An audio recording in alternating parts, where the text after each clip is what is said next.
Welcome everybody, and a special welcome to my co-host Shanaaz. And our event is called My Life, My Business. Wish I was here. So for example, for those of you listening to the playback, you know this, right? Because it comes up. But for those of you listening on YouTube, when you access the video on the Mufasa Coaching Practice channel, it's important that we always introduce it this way. And if you're listening to us for the first time, it's all about being fully engaged in your life and living it joyfully. And so we discuss a variety of topics that handle it from all kinds of holistic ways. Shanaaz, in her background, is she's got a PhD in social work, and she's a senior lecturer, and she comes from a background steeped in peer-reviewed material and research, and so her thoughts and opinions are steeped in things that can, be proven to a large degree. I come from a place of intuition and dealing with people in a way that generally inspiring people to take action in terms of what it is they want to achieve. So I reckon that's a good combination. So wherever I lack in particular, Shanaaz just covers it more than enough. But without further ado, talking about Shanaaz, the last time Shanaaz spoke about dreams, pursuing your dreams, and there was a whole category, a whole list of things in terms of that, dreaming again. And it always, one thing in particular caught my attention, and it's when, you need to dream even though you have personal limitations. And so today I want to talk to those who are waiting for the right season or moment to pursue their dreams, and for those who don't believe that your dream can come true because of your personal limitations. And the context is, yes, we are living in a world filled with lots of uncertainty. And that is volatile, complex, ambiguous, otherwise known as the VUCA world. And so the big question is, can you dream and find opportunity in disruption? So whatever your challenges are, whatever your limitations are, it falls under the umbrella term disruption. So as usual, I look for what's out there in terms of published material. And I found a book called Change Proof by Adam Markell, which focuses on leveraging the power of uncertainty to build long-term resilience. And so, yes, we've featured resilience, and in particular, Shanaaz has done quite a bit of just expanding on this topic and how to be resilient and all those kinds of good things. And you when you're on Clubhouse, you can go on search through all the playlists. When you're on YouTube, you can actually also look at the playlist on our Clubhouse playlist, and you can find this topic in particular on resilience. I'm coming at it from a slightly augmented angle, if you'd like. And so today, context is finding resilience against change in the pursuit of your dreams. In other words, facing disruptions, can you still pursue your dreams? And so there's several things I just want to get into, go over them, and Shanaaz and I will then wrap up by just having some sort of moment just to analyze and to conclude on some of the things I share from Adam Markell's book. And so once again, just the title of the book is called Change Proof. So he starts off by talking about, number one is you've got to find resilience by preventing fatigue before it starts. So rather than reacting to fatigue, rather proactively guard against and prevent fatigue before it starts. So, well, for most part, everything seems pretty easy and simple, and we know these things are not so simple, but he makes a case for this. Now, he says that you need to build personal resilience by knowing when to take a break, right? So don't try to push through all challenges without taking a break, and you got to build rest into your routines. These things are all practical. Those of you listening to me will know, will actually say, but oh, where's the rocket science in this? We know this. But the point is not knowing it. The point is doing it, right? So recovery gives you the energy and perspective to handle difficulties. So for example, I've got a health app that after physical exertion, it always tells me how long my recovery time is before I exercise again. So even the app knows that recovery is important. Sometimes it's 9 hours, sometimes it's 24 hours, and depending on how intense the training is, it could be up to 2 days of rest. So I take that pretty seriously. Now, the best recovery is engaging in activities that nourish you emotionally, socially, spiritually, or physically. And intentional recovery is the best and only sustainable way to weather the storms thrown your way. And when we talk about storms now, it's just another synonym for disruptions. And by strategically balancing effort with rest, you'll have the resilience to reach the finishing line of choice. Right? So whatever that dream is, what we're saying is, build the resilience to pursue your dreams, to live your dreams.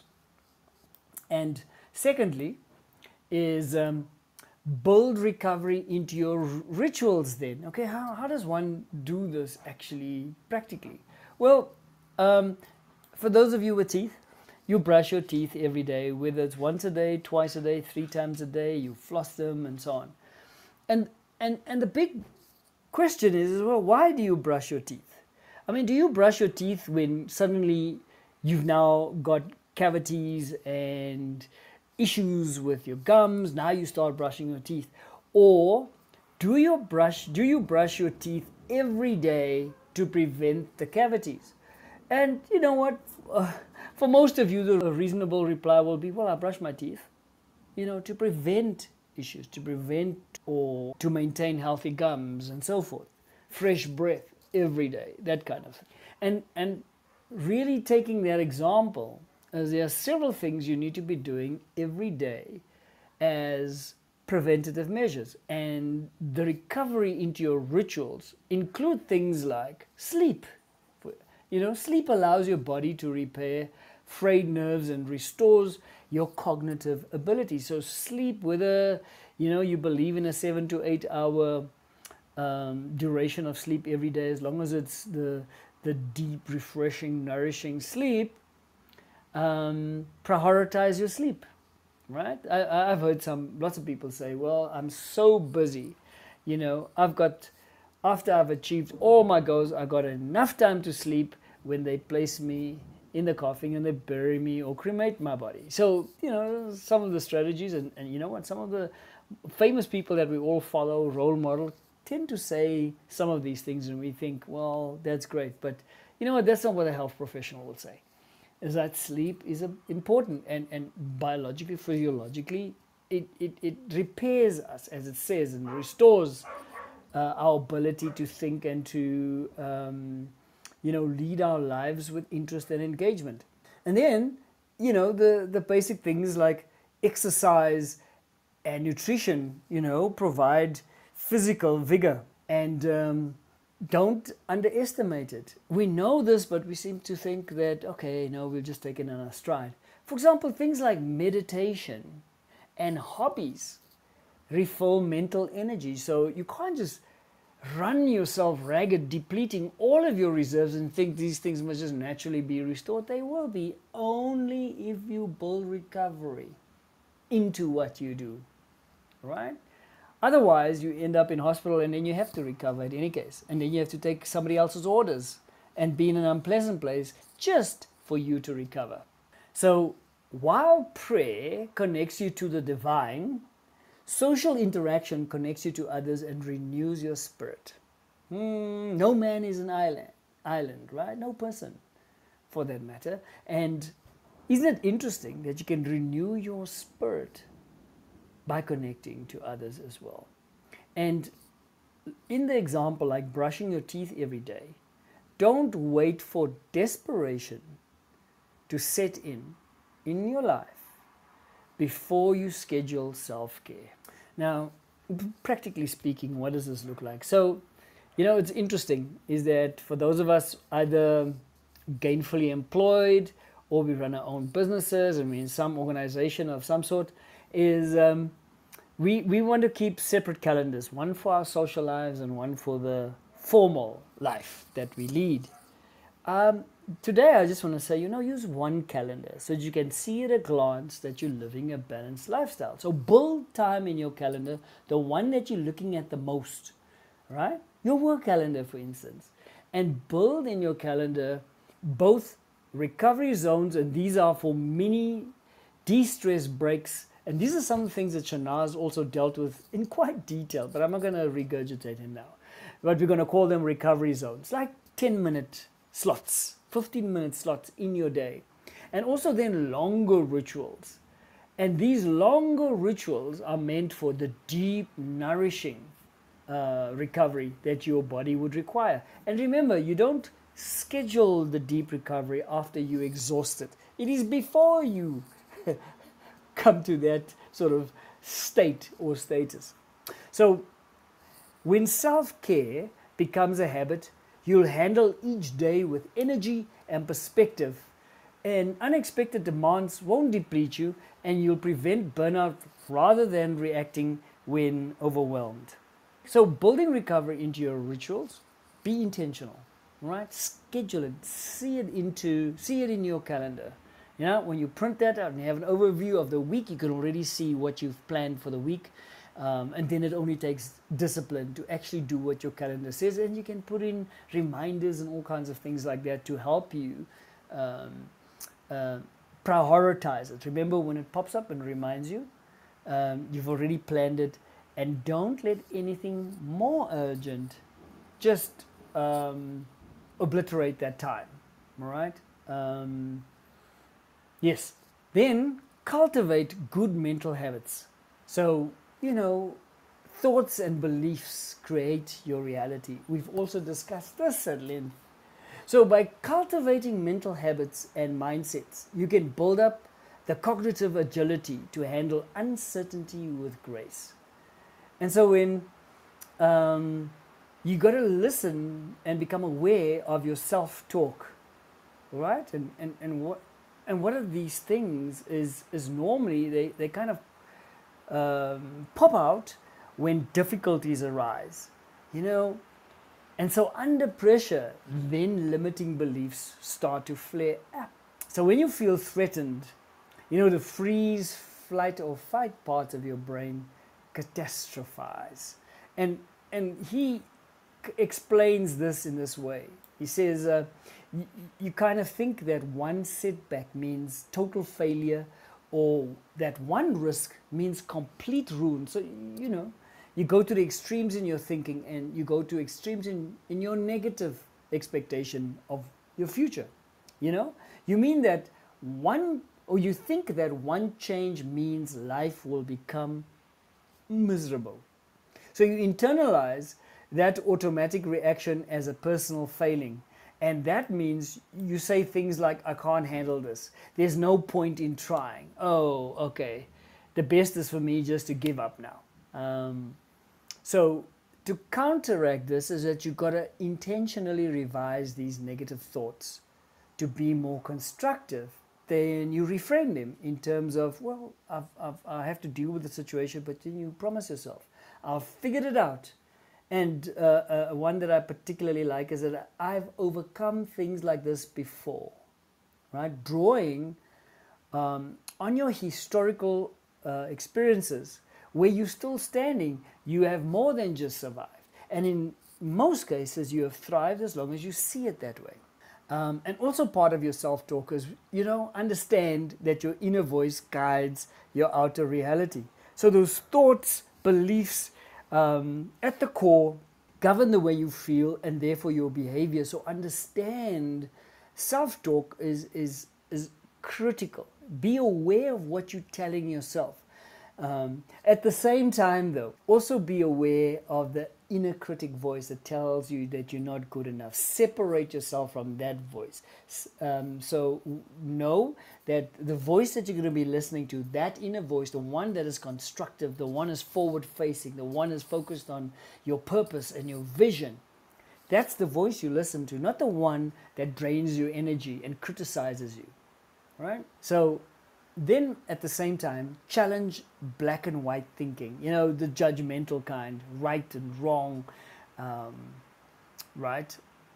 In many ways, it is polarized in your thinking. There's no gray, there's no nuances in the situation. So you look for the nuance in the situation, look for the gray in the situation, rather than thinking it's binary, yes or no, in or out kind of thinking. Now, there are lessons in failures, prudent possibilities in risks, and areas of stability amidst change, right? So look for those kinds. There's always a silver lining. Nothing goes to waste, all right? And that is a perspective that you need to have. Don't be afraid to examine what just has happened. The experience that you're going through, the curveball that you couldn't quite deal with in a way that you felt would have been far more constructive, but then you analyze what's just happened and you go, well, what is the learning here? And you always learn despite the challenge that you're facing, the storms in life that you're facing, right? Or the disruption to your life and the disruption to your plans. There's always learning. So if you're always learning, what are you losing, right? Why wait for the ideal to happen? No, you do despite the less than ideal. So in the end, when you allow your inner voice to guide your outer reality, what you're doing is to strive for a balanced perspective. So you've got to cultivate patterns of thinking that empower rather than unravel you. I mean, why go down the road that the more you think about it, you have this negative expectation of the future, this fear that begins to build, and suddenly you're facing massive giants that you're looking, things that are going to be absolutely disastrous. But that is just your perception of the future, right? And it's negative. And you're imagining yourself being experienced or imagining the worst disaster possible. So rather than that is proactively train your mind to handle this ever-changing world, right? With wisdom, creativity, and once again, he speaks a lot about grace. What is grace all about? Grace is really looking at things with favor or granting favor to people, to situations that don't merit it, that don't deserve it, right? So it's quite powerful, right, when you do so. And the most resilient leaders generally turn turbulence into an opportunity for growth by doing what? By leading inside out. So self-talk is pretty important.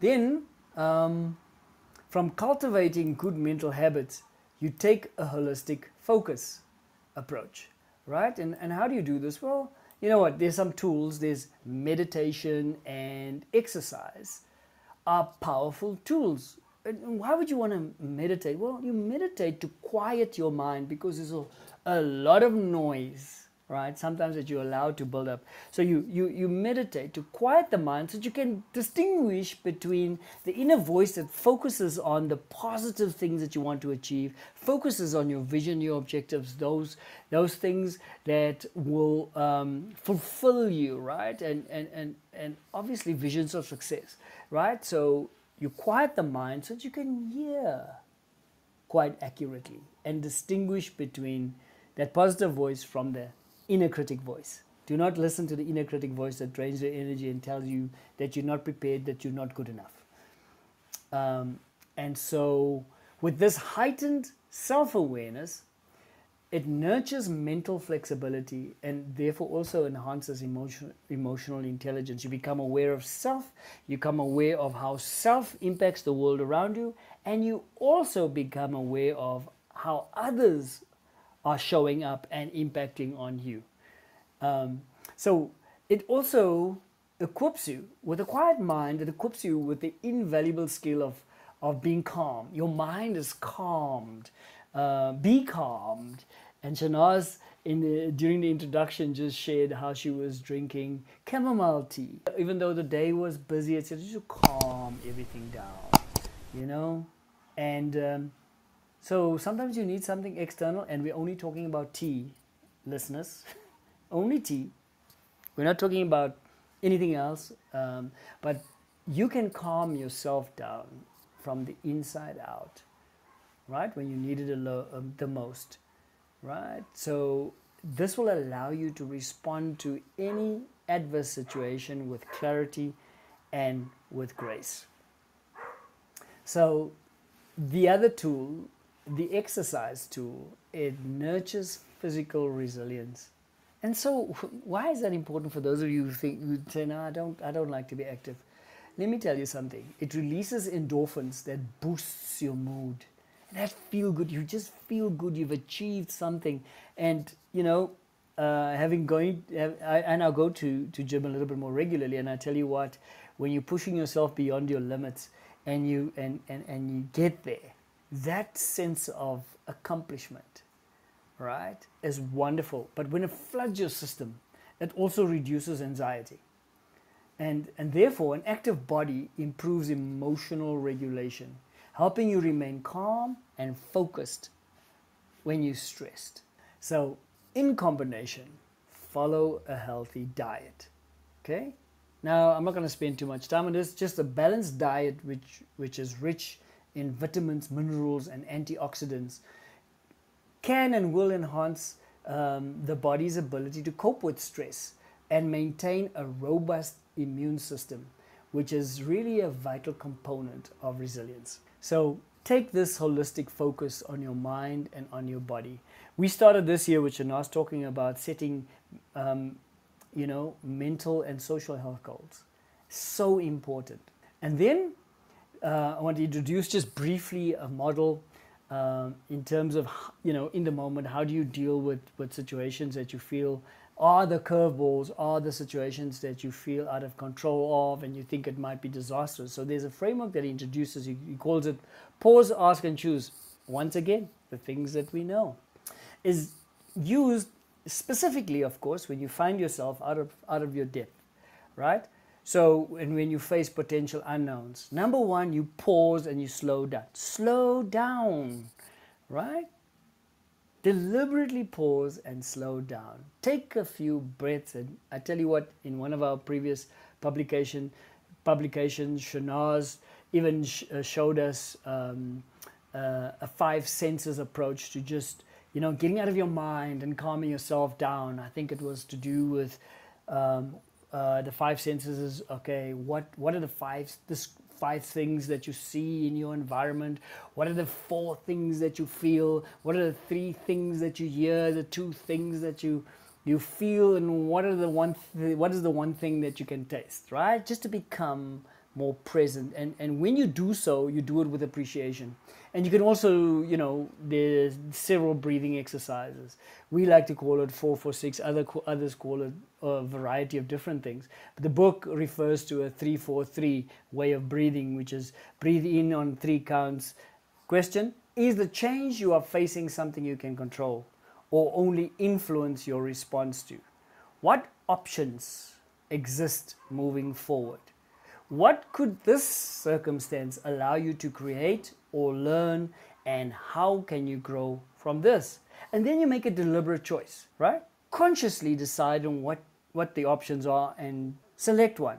Then you also have to choose, will you resist or embrace this change? Ask yourself, do I need to pivot my strategy or do I have to pivot my mindset? And so basically, you pause, you ask, and you make choices, right? Consciously. So it's either resist or embrace this change when you're making the choice, or do I have to change strategy, or is it about my mindset? But make the choice, and whatever it is, implement and execute the plan then as you move forward. Then Leading a change-proof culture. Lastly, we talk about what are the ingredients. It's grow your self-awareness, know your strengths, your weaknesses, your values, and your vision. Foster transparency. Be clear about your objectives, challenges, and decisions, and then admit mistakes fully and openly.